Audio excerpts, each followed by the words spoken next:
Muxía é o nome dun concello coruñés pertencente á comarca de Fisterra, na chamada Costa da Morte.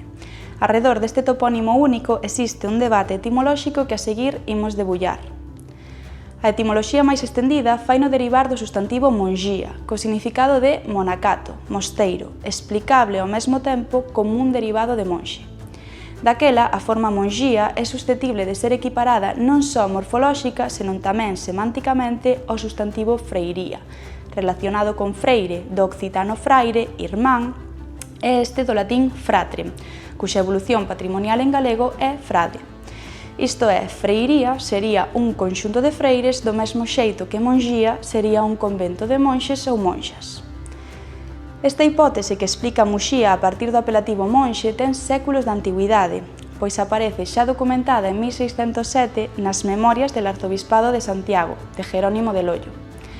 Así, poderíamos dicir que tanto esta etimoloxía como a motivación do topónimo están enlazadas de maneira directa coa propiedade ou xurisdición de San Xulián de Moraime, un mosteiro medieval situado no mesmo termo municipal de Muxía.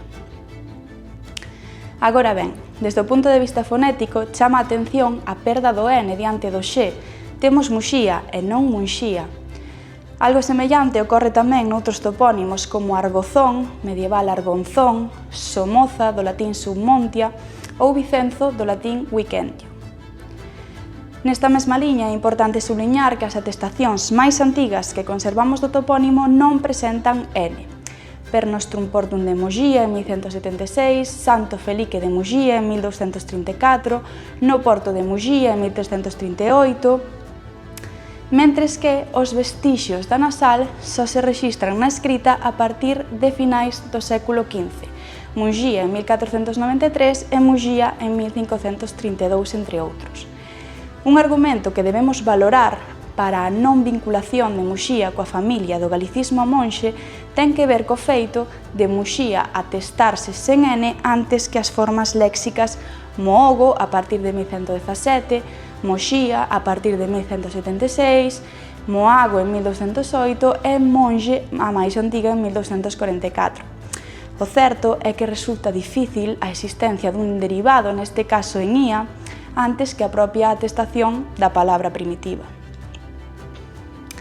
Entón, do dito despréndese que Muxía pode ser un topónimo cunha orixe diferente da que tradicionalmente se lle atribuíu, pero que acabou vinculándose en ámbitos eruditos ao substantivo monxía, e pola acción desta reinterpretación etimolóxica escribiuse con N.